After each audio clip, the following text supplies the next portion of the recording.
Alright guys, pulled the firewall back. I guess that's what I'm calling this thing. 2 bolts here by the headlights, 2 bolts here. This disconnects the whole thing from the frame. This disconnects the levers. That plate lever right there, that goes to the clutch brake and the steering valve cylinders back here. And this thing will just come off of there. It's just sitting right there. So before that, I disconnected the where my steering arms come in. This whole dealio right here. It's pretty simple. You just pop the bolts off here. 2 on the bottom there. You go inside there, you disconnect these 2 right here. You disconnect all the electrical wires right here. There's a few there, and it just comes off completely.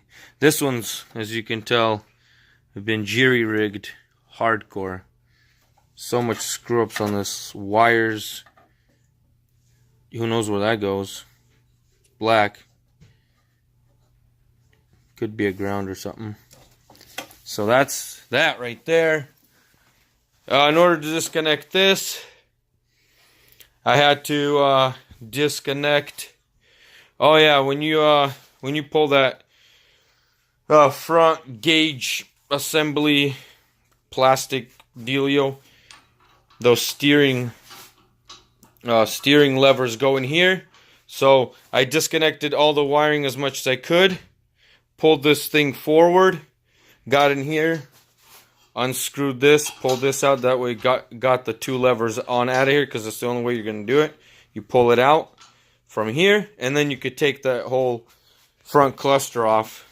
That's the only way to do it. So you're going to have to disconnect as much as you can, everything around it, pull it all the way back, unbolt that, take that all apart. Be careful, because this is just like, all this like fell down.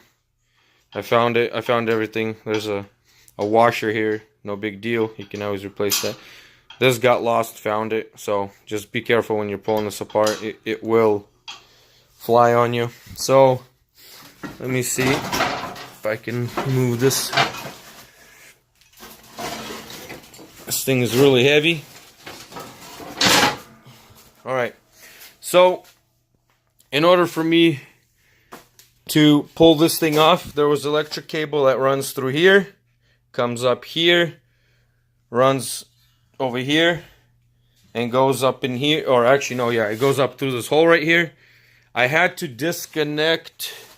All right, I'll tell you about that later. I had to disconnect a few things here.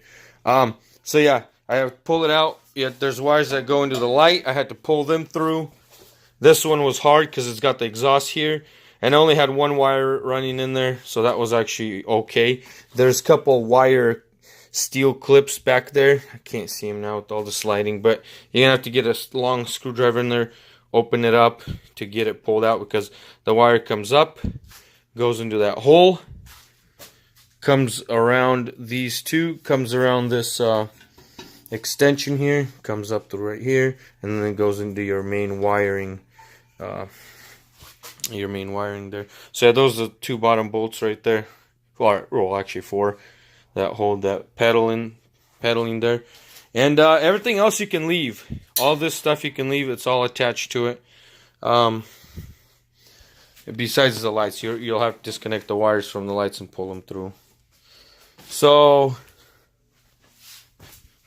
coming down here, see here again. Just a cluster of just, you see what I mean?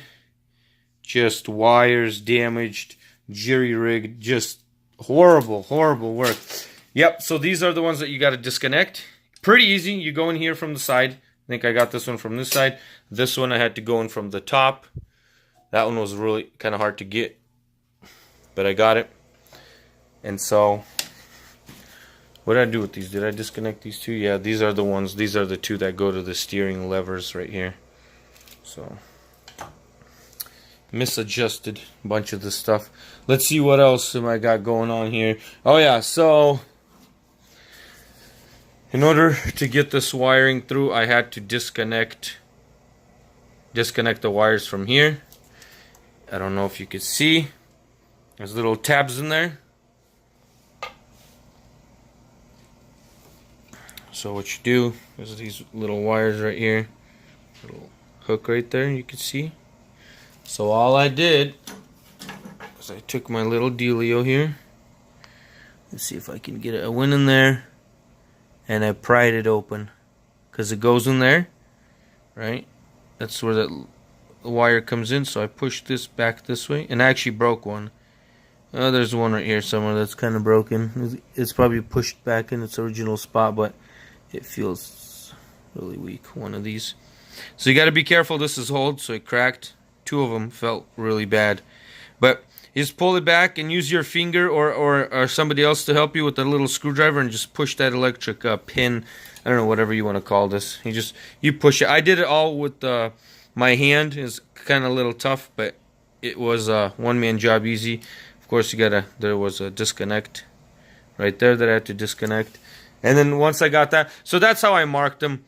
I just went one straight line, B for black, one line, two lines, three lines. And then I also, up to 7, I think, no, there was 8. There's 8 right there. And then on these, I just marked them out. So that way, I just throw them back. And I made a video and pictures I took of, where kind of the wires go, relatively speaking to the way this is set. So that way I can put them back in the exact same spot without having any issues. Pretty simple. And mainly the reason I took that off is I couldn't get that out. It was just all rusted in. So that way I have fully easy access. All I do is I'm just gonna unscrew this muffler, the 2 or 3 bolts from it, and just pull this whole thing out of here. And inspect everything from the top here.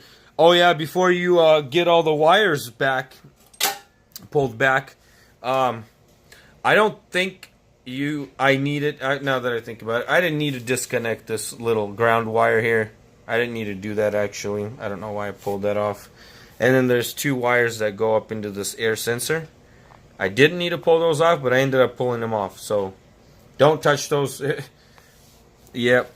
You can to make this easier. I mean, technically this will be a lot easier now for me to maneuver it wherever I want. I could push it over to the side, move it down. That way these wires are not that long, so you can't pull it back too far before you might break something.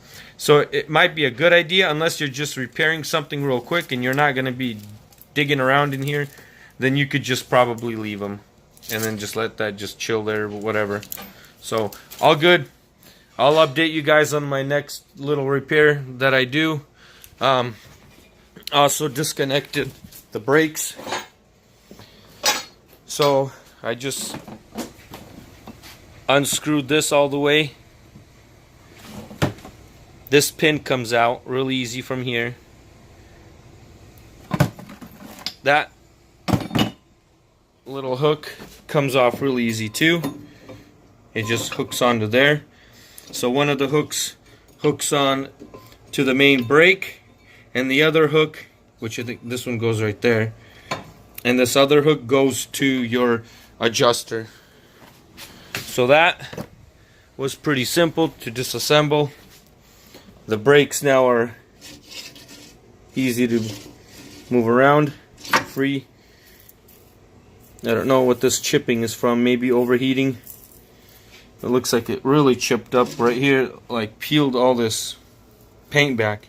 It looks like it bubbled up, so I'm guessing it was getting overheated. So whoever either misadjusted poorly, or it was just that's just the way they burn up like that, get real hot, probably.